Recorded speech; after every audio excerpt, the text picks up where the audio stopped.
नमस्कार, स्वागत है आपका सिटी पोस्ट लाइव में। मैं हूं मुस्कान। बिहार विधानसभा चुनाव को लेकर कांग्रेस ने तैयारियां तेज कर दी हैं।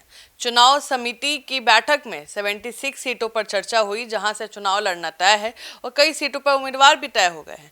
प्रियंका गांधी 26 सितंबर को बिहार में चुनावी सभा करेंगी। उनकी यात्रा की सफलता के लिए एक समिति गठित की जाएगी और बैठक की सीट चयन और रणनीति पर विचार किया गया है।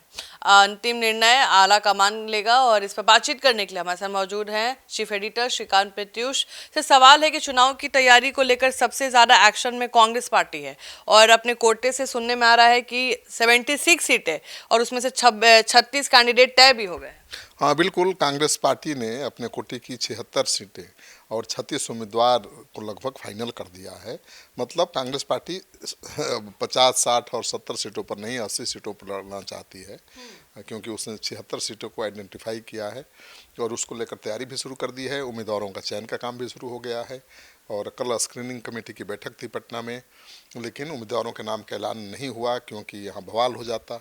एक सीट से सैकड़ों उम्मीदवार हैं, तो ऐसे में केंद्रीय नेतृत्व को सौंप दिया गया कि भाई आप फैसला लीजिए। तो आज दिल्ली में बैठक है और उस बैठक में फैसला होगा कि कौन उम्मीदवार होगा, किस सीट पर कांग्रेस लड़ेगी। तो तेजस्वी यादव अभी अधिकार यात्रा कर रहे हैं, सीट शेयरिंग फाइनल नहीं हुआ है और कांग्रेस पार्टी चुनाव लड़ने की तैयारी में जुट गई है, उम्मीदवार फाइनल करने लगी है। अब सोचिए कि कितनी बड़ी तैयारी है कांग्रेस की। अंतिम निर्णय के लिए पार्टी आला कमान को अधिकृत क्यों किया गया है? वो बिहार में भी तो फैसला लिया जा सकता था। मैंने कहा ना कि मैंने पूछा था प्रदेश अध्यक्ष से कि कांग्रेस में कहा जाता है कि प्रदेश अध्यक्ष की वही हैसियत होती है जो अमेरिका में प्रेसिडेंट की होती है। तो आज जो ट्रंप की हैसियत है अमेरिका में, वही हैसियत यहाँ राजेश राम की है। देखिए, 76 विधानसभा क्षेत्रों पर चर्चा हुई पटना में, जो कल बैठक हुई थी, और जहाँ से उम्मीदवार उतारा जाना है करीब करीब तय कर लिया गया है। राजेश राम ने प्रस्ताव दिया कि चुनाव समिति के सदस्य हाथ उठाकर फैसले का स्वागत करें, जिसके बाद सदस्यों ने इस पर मुहर लगा दी। पार्टी सूत्रों ने बताया कि चुनाव क्षेत्र में रणनीति बनाने और उम्मीदवारों की मदद करने के लिए क्लस्टर बनाने पर भी चर्चा हुई है और क्लस्टर आधारित चुनावी ढांचा पार्टी को बूथ स्तर तक मजबूत करेगा। इस बारे में आगे की बैठक में भी विस्तारित चर्चा करने पर सहमति बनी है। तो आज तो दिल्ली में बैठक हो रही है स्क्रीनिंग कमेटी की, उसमें फैसला होगा कि कौन चुनाव लड़ेगा, किस सीट से चुनाव कांग्रेस लड़ेगी। सर, 26 को प्रियंका गांधी बिहार आ रही हैं, उनकी सभा कहाँ होगी और पप्पू यादव पूर्णिया ले जाना चाहते हैं प्रियंका दीदी को? देखिए, बैठक में चुनाव समिति सदस्यों को पार्टी के राष्ट्रीय अध्यक्ष महासचिव प्रियंका गांधी की प्रस्तावित बिहार यात्रा की जानकारी दी गई और प्रियंका गांधी का 26 सितंबर को बिहार आने का कार्यक्रम है। वे उत्तर बिहार और सीमांचल में चुनावी सभा करेंगी। पप्पू यादव प्रियंका की सभा पूर्णिया में कराना चाहते हैं, लेकिन पार्टी अध्यक्ष का कहना है कि स्थान का चयन फिलहाल नहीं हो पाया है। आज की बैठक में शायद दिल्ली में तय हो जाए। बैठक में निर्णय लिया गया कि प्रियंका के कार्यक्रम की सफलता और मॉनिटरिंग के लिए एक समिति गठित की जाएगी और यह प्रियंका गांधी की पहली चुनावी सभा होगी। तो इसके पूर्व प्रियंका गांधी राहुल गांधी की वोटर अधिकार यात्रा में शामिल हुई थी और बड़ा क्रेज दिखा था, उनका जलवा दिखा था। लेकिन सर, अहम सवाल है कि पप्पू यादव प्रियंका गांधी को क्या पूर्णिया लेके जाएंगे? क्योंकि वो लेके जाना चाहते हैं कि प्रियंका दीदी से बहुत क्लोज है पप्पू यादव की। दीदी मेरा हमेशा रिप्लाई करती हैं और हमको मोटिवेट करती हैं। बिल्कुल, प्रियंका गांधी के भरोसे ही पप्पू यादव हैं। पप्पू यादव का बहुत समर्थन करती हैं वो, और प्रियंका गांधी की टीम में पप्पू यादव की पत्नी है रंजिता रंजन, वो राज्यसभा सांसद भी हैं। तो इस नाते भी प्रियंका गांधी पप्पू यादव को बहुत करीब हैं और प्रियंका की वजह से ही उन्हें कांग्रेस में जगह मिली है और वो प्रियंका की पहली सभा अपने क्षेत्र में करवा कर अपनी ताकत दिखाना चाहते हैं। प्रियंका के पूर्णिया जाने से पप्पू यादव की कांग्रेस में अहमियत और बढ़ जाएगी। पप्पू यादव कोसी सीमांचल में ज़्यादा से ज़्यादा सीटों पर लड़ना चाहते हैं। अगर ऐसा हुआ तो पप्पू यादव की भूमिका बढ़ेगी और चुनाव परिणाम अनुकूल रहा तो उनका प्रभाव भी पार्टी में बढ़ेगा।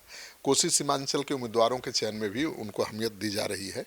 तभी तो उम्मीदवारों के चयन की बैठक में, स्क्रीनिंग कमेटी की बैठक में पप्पू यादव पटना में पहली बार सदाकत आश्रम में शामिल हुए। सर, अभी आपने कोसी सीमांचल की बात की, मेरे मन में एक सवाल आ रहा है। अभी तो सीट बंटवारा नहीं हुआ है कि क्या कोसी सीमांचल की कौन सी सीटें तेजस्वी यादव देंगे। उनको ही पता है कि वहां से महागठबंधन बहुत मजबूत है, तो वहां से अपना उम्मीदवार ना उतार के कांग्रेस को टिकट देंगे तो सर उनका जनाधार नहीं मजबूत हो जाएगा? देखिए, अब कांग्रेस पार्टी का गढ़ रहा है वो पहले, आज की तारीख में वो आरजेडी का गढ़ है। लेकिन कांग्रेस पार्टी अभी भी 9 सीटों पर लड़ती है चुनाव। पिछले विधानसभा में 9 सीटों पर चुनाव लड़ी थी और इस बार वो 14 सीटों की मांग कर रही है। तो पटना में CWC की बैठक का होना इस बात का अहम संकेत है कि राहुल गांधी कांग्रेस को अपने पैरों पर खड़ा करना चाहते हैं। और इस बैठक में से साफ है कि कांग्रेस इस बार सीट शेयरिंग में कोई समझौता नहीं करेगी।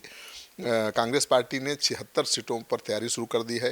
राहुल गांधी ने पहले यात्रा कर आरजेडी पर दबाव बनाया और अब CWC की बैठक पटना में कराने का फैसला लेकर ये साफ कर दिया है कि कांग्रेस किसी भी कीमत पर अपना खोया हुआ जनाधार पाना चाहती है। तो कांग्रेस पार्टी इस बार तेजस्वी के हिसाब से नहीं चलेगी, कांग्रेस पार्टी अपने हिसाब से चलेगी। और कांग्रेस पार्टी की तैयारी वैसे ही दिख रही है कि अगर तेजस्वी नहीं माने तो अकेले भी चुनाव लड़ सकती है। लेकिन सर आप हो या कोई भी वरिष्ठ जो विश्लेषक हैं वो हमेशा कहते हैं कि कांग्रेस लोकसभा के लिए तैयारी कर रही है, आने वाले लोकसभा चुनाव के लिए, तो विधानसभा में काहे इतना मेहनत कर रही है? नहीं, लोकसभा में मजबूती से लड़ना है तो विधानसभा चुनाव से ही तैयारी करनी पड़ेगी ना। लोकसभा चुनाव 4 साल है केवल, और विधानसभा में मजबूत नहीं होगी कांग्रेस तो लोकसभा में क्या करेगी। तो कांग्रेस पार्टी का टारगेट लोकसभा चुनाव है, सही बात है। लेकिन सबसे ज़्यादा जरूरी विधानसभा है तेजस्वी यादव के लिए, क्योंकि उनको मुख्यमंत्री बनना है। और कांग्रेस कह रही है कि भाई आपको मुख्यमंत्री बनना है तो थोड़ा बड़ा दिल दिखाइए, त्याग करिए, 100 सीटों पर लड़िए, बाकी सीटें सहयोगी दलों में बांट दीजिए। तेजस्वी यादव इसके लिए तैयार नहीं है। सीट शेयरिंग करने की बजाय, फाइनल करने के बजाय वो यात्रा पर निकल गए हैं। वो चाहते हैं कि आखिरी समय तक टाला जाए ताकि कांग्रेस टूटे। लेकिन कांग्रेस बेपरवाह है और जोर शोर से तैयारी में जुटी है। उसने 76 सीटों पर अपना उम्मीदवार भी फाइनल कर लिया है।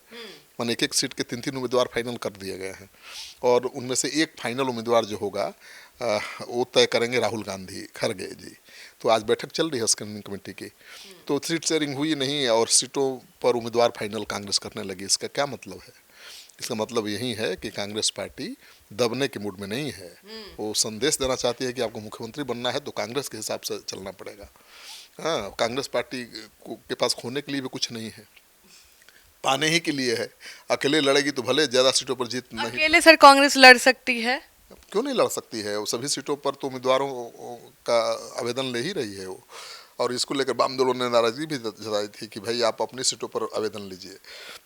तो कांग्रेस पार्टी की तैयारी 243 सीटों पर है, लेकिन वो चाहती है कि आरजेडी के साथ चुनाव लड़े, महागठबंधन के साथ लड़े, और इसीलिए 76 सीटों पर वो तैयारी कर रही है। लेकिन अगर बात नहीं बनी, तेजस्वी यादव उसकी बात नहीं माने, तो कांग्रेस के पास खोने के लिए क्या है? कांग्रेस सभी सीटों पर लड़ जाएगी तो अगले लोकसभा चुनाव की तैयारी भी मजबूत हो जाएगी। कई जिलों में कांग्रेस वर्षों से लड़ी ही नहीं है चुनाव, तो इस बार वो हर जिला में 2 सीट पर लड़ना चाहती है और इसी हिसाब से कांग्रेस ने 76 सीटों का चयन किया है। अब तेजस्वी यादव बहुत करेंगे तो 4-5 सीट इधर से उधर हो सकता है, लेकिन अब जो कहा जा रहा था कि 45 और 50 सीट पर कांग्रेस को समेट देंगे, अब वो होने वाला नहीं है। तो आप सुन रहे थे पूरे डिबेट को, आपको क्या लगता है, क्या कांग्रेस ऐसे ही रहेगी और अपनी सीटों पर बैठेगी कि हमें ये सीटें चाहिए और इतनी सीटें चाहिए? क्योंकि तेजस्वी यादव अभी अधिकार यात्रा लेकर निकल गए हैं। अब देखने वाली बात है कि कितनी सीटें कांग्रेस ले पाती है राजग से।